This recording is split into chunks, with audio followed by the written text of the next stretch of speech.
Welcome to the Vibrant Life podcast. I'm your host, Dr. Ashley Thomas. This week, I am joined by Dr. Erica, who is a passion driven woman and very much a movement and pelvic floor enthusiast. As a chiropractor and midwife, Dr. Erica thrives in connecting with women and children to help them move better and feel better on their journeys.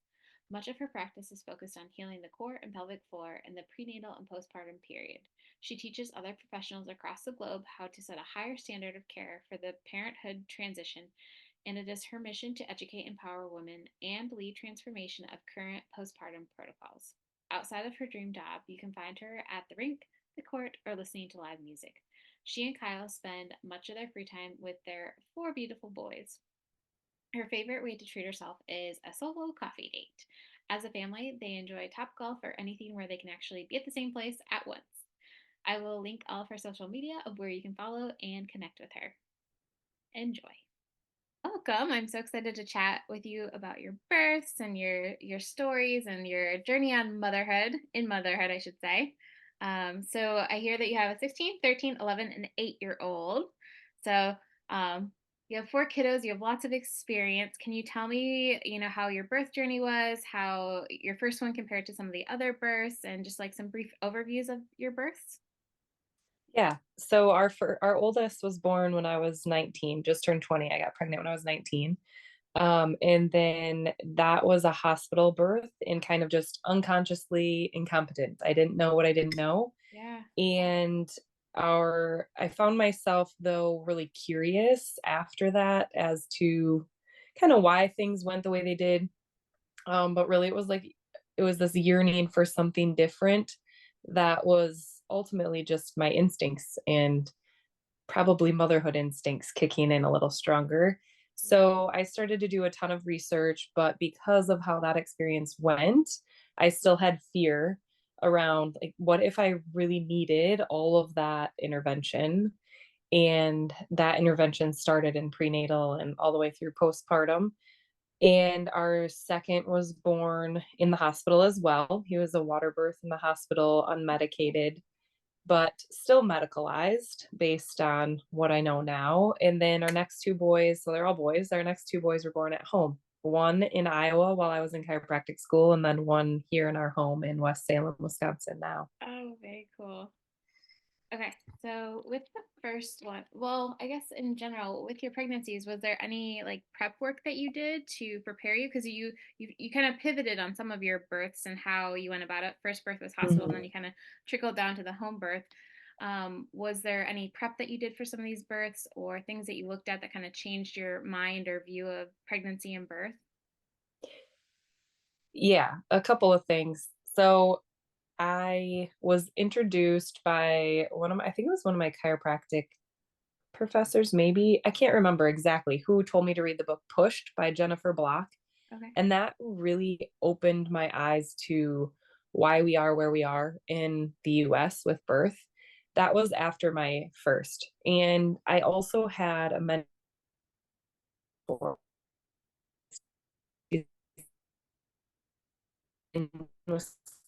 that um, supported me in a way. She ended up being a doula for us for our subsequent births after the first. And she really helped lead the way for me in making different choices. Did I lose you for a little bit? Can you hear me? Okay, I can hear you now. It was breaking up, but I got it. Gotcha. Okay. So I'll kind of paraphrase again, I guess. So after our first, reading the book Pushed by Jennifer Block really opened my eyes to why we are where we are in the US with birth. And then um, Terry Payne, a mentor of mine and midwife, she really supported me in my journey. She's a hospital-based midwife and also attended the next three of our deliveries and just was a huge advocate for me and mentor for me up until this day, actually. So I think just really learning my intuition, the to follow my intuition, the childbirth ed class we took when I was pregnant with my first was laughable, really. It was my husband and I, and they like had us lay down on this mat and cuddle, and that's about all I remember.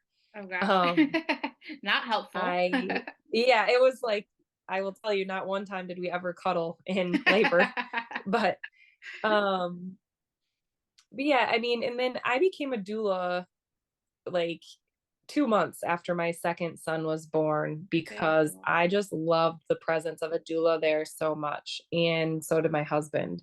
So that really is, we had to do so much research and reading and experience and learning and stories, and I just submersed myself in better experiences from other women. I Right. think there's this notion that when we hear that someone is pregnant, and a lot of times then we share negative stories instead of, it's almost like uncomfortable to share the positive stories, or you feel guilty for having a good birth experience. And I just started to listen to women that were willing to share their positive experiences with me instead of the negative. Yeah. No, that's a valuable point too. There's so much fear that goes into pregnancy, which is Hmm. why I wanted to create more of an empowering podcast just in terms of the pregnancy and birth realm, because Yeah. you do get to hear all those stories. Like someone finds out you're pregnant, they're like, well, I heard that so and so did XYZ during their birth and XYZ happened, and you're like, things not to tell someone that's like probably already slightly freaking out with the first child, you know? Like, Right. when you get into the fourth child, you're like, I got this. You can put some of that, push some of that away usually, depending on how some of the other births went. But with the first one, we don't know what we don't know, and your body does. But sometimes we instinctively get in our head and we're like, I don't know what I'm doing because you've never done it before. You've never been on that journey yet. So yeah, that's so true. That's why I'm like so excited to talk to women that do have such great stories and can share their perspectives and positivity on the subject. Hmm. Hmm. And then did you also become a midwife as well? Did I see? Yeah. So I graduated midwifery school in 2022. I actually got licensed right around this time last year. So Oh, cool. I have, I'm in full swing with midwifery as well, accepting my own clients and catching babies and in the middle of building a birth center. So we're busy with that too, but it's good busy. It's good stress. Yeah, that is so cool. Was some of your birth journey what, pushed you into the midwifery as well? Yeah. Yeah, Yeah, definitely. very And cool. I loved being a doula, and then still there was this calling for something more. And as a chiropractor, I do a lot with core and pelvic floor. So it's been really cool to blend these two worlds together, and even like travel all over and teach other professionals how to blend those two worlds together too. Um, and just set a higher standard, especially for postpartum care. Because, like you said, there's this like, we have to kind of ward off the bad stories or the unsolicited advice or whatever, especially with our first pregnancy. But it's all practice for how we want to show up as parents, like with our husband or partner.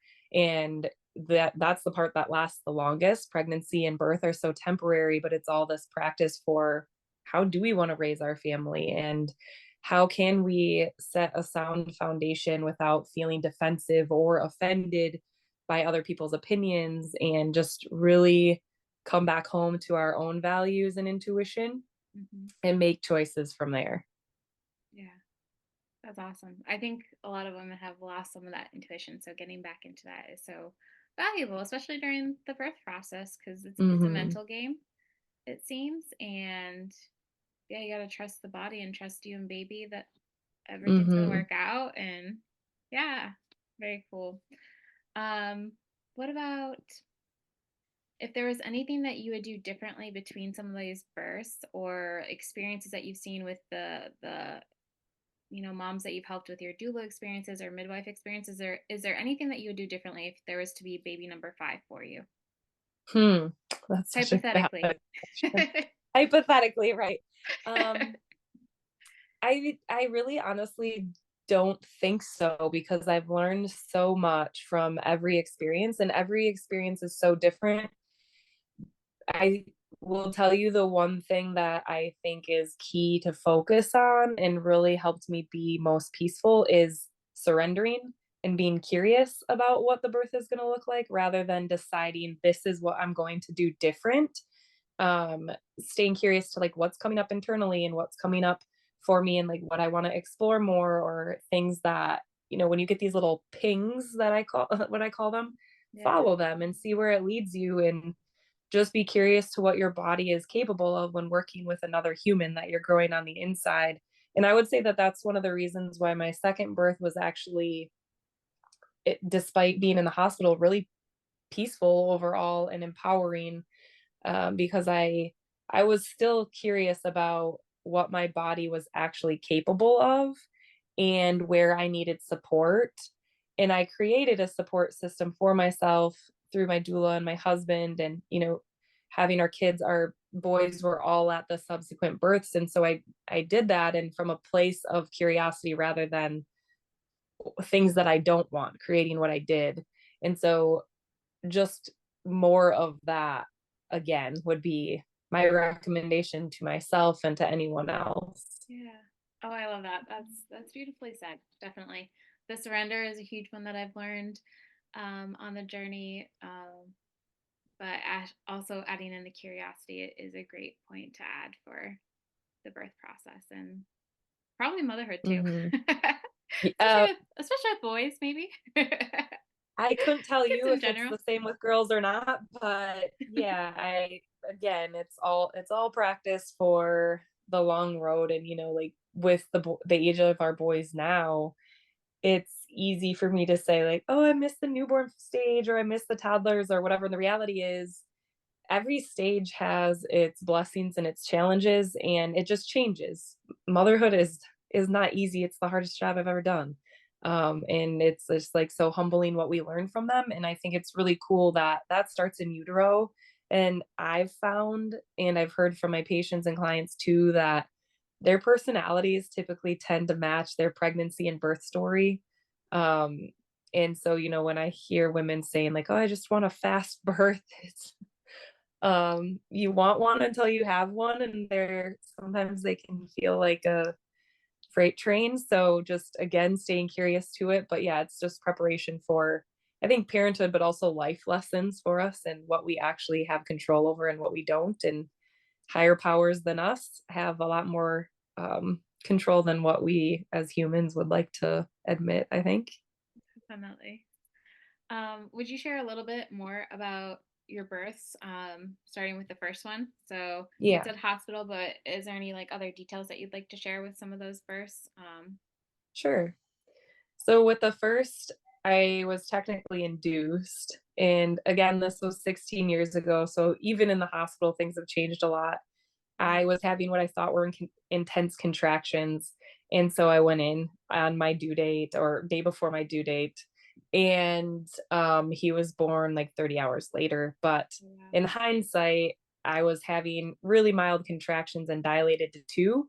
And so they told me, because I was having consistent rhythmic contractions and I was dilated to two, that I needed to stay.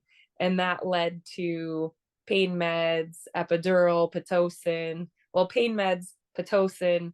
And then the comment was like, well, if you're going to have Pitocin, you're going to need an epidural because you won't be able to handle these contractions. And pushing for 2 hours and an episiotomy and pretty much everything but a C-section. He also ended up in the NICU for on precautionary antibiotics because his heart rate was up, and my heart rate was up, and I was warm, and so it was a mess. And we stayed in the hallway of the psych ward for 5 days while he was in the NICU, and then they would just call me when it was okay for me to come feed him, and I would walk. It was so disconnected. I would walk Wow. down, and then you have to scrub in for, and it's like it was super disconnected, and it was chaos, and still it taught me so much, and I'm thankful to have had the experience. And also some people have their babies in the NICU for months, so I know that relatively speaking, having a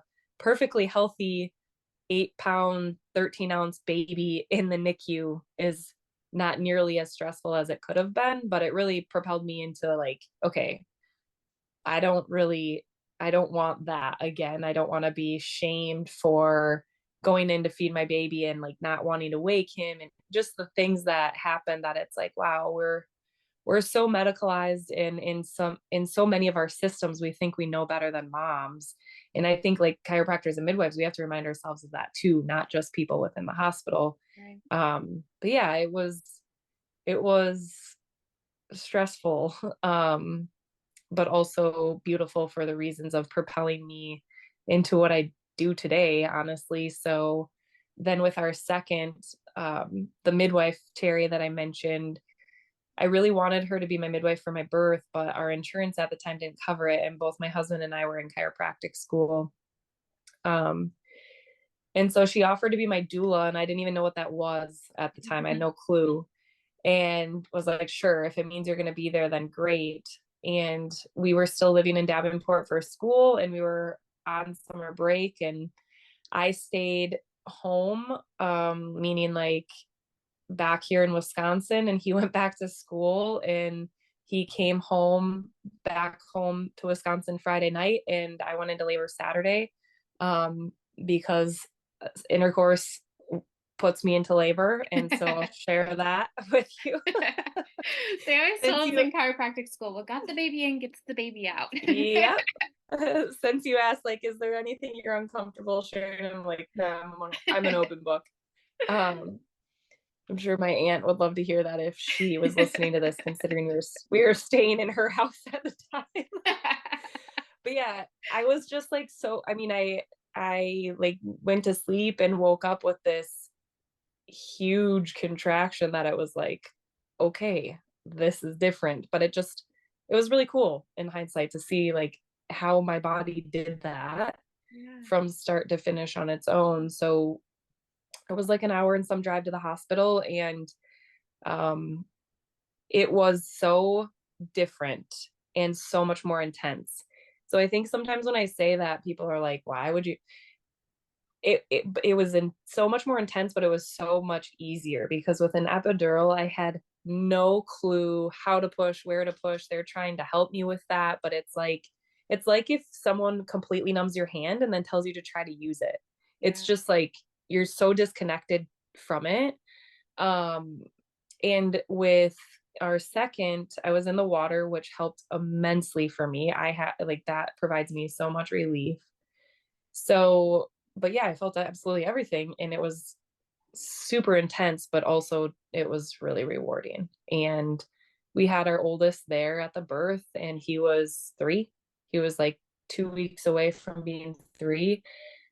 We had a support person for him there, and he handled it so well. He stayed up by my shoulder. The only time that he got afraid and started crying was when they took his little brother from me to scrub him and wash him. And then that's when he cried. And I was like, so, their instincts are strong too. And they are so much more intuitive than we give them credit for. Oh, 100%. Yeah. So that was the second. There was a moment when, like the 18 HPI in chiropractic school, when you're doing an intake and you're asking people all these questions about like, what brings you in today?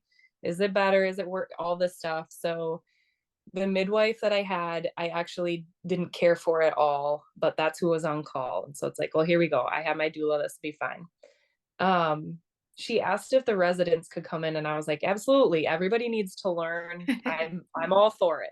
So this male resident in a white coat comes in, and I'm like down in the middle of a contraction in a squat. And I finished the contraction. Like, thankfully he was wise enough to wait until the contraction was over. And I stand up, and he's like, so what? He's got a clipboard, and he's like, what brings you in today? And I was, yeah. So like then shoulder surgery. like, I'm in labor. And after that, I was like, yeah, I don't think he needs to come back in. I just was like, this guy, he's clearly doing a rotation, has no interest in this. Like, we don't need him back in here. So, and apparently there was I wasn't really present to it, but like some trying to get me out of the water in order to have the baby in the bed, but I was like refusing to do so, thankfully. So yeah, the next baby was born at home in Iowa in our living room of our 900 square foot house in chiropractic school. And I was in total denial that I was in labor because again, it started the same way the second one did, but just fast and furious. And it was my husband that was like, I really think we should call the midwives. There was 3 midwives that drove from Wisconsin to Davenport to attend. And he was also born in the water and partially in call too. So I thought I birthed his head, but it was just the bag of waters. And we have a super awesome picture of that. Oh, fun. but it was a little bit in this, I see this in practice too. It's like this, when you have some disconnecting experiences and then you have a really fast labor, it takes you a little while to process, one, that you're in labor, and then two, that you just gave birth. Yeah. So, but yeah, I mean, I didn't have as frequent prenatal visits with him because we were farther away. And I just, I felt pretty good about the pregnancy, other than I should share, we did have a miscarriage between our second and third. And so there was a lot of, like, if pain or anything like that would come up, I was afraid to lose him. I was really afraid to lose him. Um, so it was the birth, uh, the pregnancy overall was smooth. The birth was amazing. And still, after loss, there's this like weight that just stays there on and off, or sometimes it just kind of blindsides you, and the fear. And so again, that surrender and realizing there's so much that's out of our control. And it's one of the hardest things to realize, like, what if we lose another baby? And the reality is we could have, or we might. And there's often nothing that can be done about that than surrendering to it and not fighting it. But yeah, so his birth was pretty cool. Yeah. My sisters, I have a sister and then two sister-in-laws. They were supposed to be there but missed it, like, by just a few minutes. And so when they came in, I had already had him, and we were surrounded by some pretty cool humans right away postpartum. So that made it that much more sweet. Yeah. How far is Yeah. the drive between Iowa and Wisconsin? So it would have been 2.5 hours, almost 3 hours for them, Okay. which is Good hike. insane to me that they did that. Now that I'm a midwife, I'm like, oh my goodness. They loved you. Yeah. Well, two of them didn't even know me, but yeah, the Terry was the other one. She definitely loved me. That's for sure. That's awesome. Yeah. Very And then cool. our fourth, yeah, again, fast and furious and at home. We've, touched a couple times here on the mental game or mental strength that it takes to make it through labor. And I think that really presented itself with him. I woke up with pretty intense contractions. I still went and worked out because I wasn't really sure like what was going on. So I went and did my kickboxing class and then came home, and my husband was already gone. So I called him and I was like, you should probably come home. But there was this weight on my shoulder. At the time I was working for my dad on the side, like helping him with payroll and stuff for his business. And it was Wednesday and the payroll needed to be submitted. And it was like so distracting to me that these guys, I knew I was the only one doing it. These guys would not get paid if I did not do this. Right. So I had Kyle, it was probably like, I don't know, 11:30 in the morning. I had Kyle drive me into our office. I finished the payroll like within the minute after I hit submit. I just had this huge contraction in our office. There's people in massage, and it was just him and I at the front desk, and I was trying not to be vocal at that point. Right. Um, so we got home and he was born like just shortly after 5 o'clock. It was like around noon that I submitted it. And then I was able to relax into it. But our mind is just so powerful in labor. And all three of our boys were here, and my sister was here. And we have some pretty cool pictures from that too, just the boys' faces as Macklin was crowning, and then as his head was out. And I actually birthed him in the bed in like a reclined back against my husband, because one of the things that was most intense for me wasn't actually the contractions in my belly, it was the contractions around my legs and thighs, Oh, okay. which nobody ever said anything to me about, but it felt like there was just vice grips on my upper thighs, like groin area, and I couldn't relax. I couldn't like stay ahead of it. So I needed Kyle to either like be behind me supporting me, or to hold my full body weight up off the ground, which wasn't going to allow me to birth very easy or him to do for very long. Right.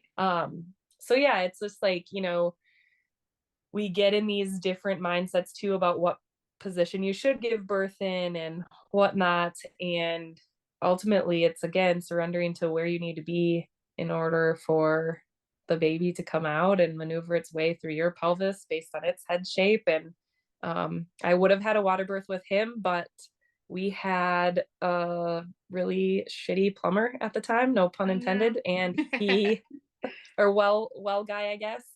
Um, so actually from the day after Christmas until the day after Macklin was born, which was January 28th, we did not have running water Oh in our no. house. So we skipped the water birth and he was born in the bed. So I would certainly change that if I could, but that was out of my control too. Yeah. And just like snuggling up with the boys here after and just being able to be in our own house and yeah, postpartum healing goes so much more smooth for me in my own environment, and I find that for my clients too. Yeah. Well, your own environment and probably who you get to choose that's there as well. Like people Yeah. that you trust and know and like and all that, which is Yes. helpful. Yep. But sometimes in other settings, you don't get always to control the environment if you're in like The a hospital and interruptions, it's loud right? and yeah, noisy and that kind of stuff too. So Yeah. valuable points. If motherhood was a soundtrack, what song would you choose Ooh. for motherhood and like your current motherhood right now? Oh my goodness. My current motherhood right now. Oh, feels a little bit like living on a prayer, but I don't actually listen to that song. Um, let's see. Oh, that's tough. I like music is my passion, and then also when I'm put on the spot to think of a song off the top of my head, it's They just all go away, right? okay, there's one song I yeah, they do. I like all genres of music. Bluegrass is probably my favorite. However, I'm gonna look this up right now. This song by Jordan Davis is a country singer, Yeah. and he has the song Next Thing You Know. And Yeah. it just brings me to tears every time because it flies. And I try not to like project that onto moms with young kids because it flies and like Yeah.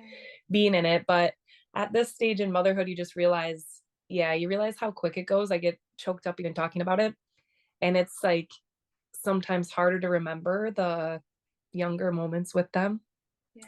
And so trying to stay present and realizing that all of the change that happens is healthy, and it's like so beautiful to see them grow into young adults and so challenging to see them grow into young adults, especially the patterns of theirs that are like your least favorite parts of yourself. Right. But yeah, I would say that song right now, that's just what came to me, I Oh, guess. that's a beautiful one. I like that one too. Yeah. That one gets me teared up. I'm like, oh, this is so sweet. There's other Yeah. cute country songs out there that are just like sweet and it gets you thinking, you're like, very true, very true. Yeah. Yeah. So anyway, yeah, great question. I love it. Thanks. Well, that's all I have for you. So I appreciate your time. Yeah, thanks. Thanks for Thank you for listening to another empowering episode of Vibrant Beginnings, hosted by me, Dr. Ashley Thomas. This podcast is powered by Creating Vibrant Families, where our mission is to help couples on their journey to conception, gain health for radiant pregnancies through to births. Follow along for more empowering journeys to parenthood. Every new beginning comes from some other beginning's end. Have a good day. Bye.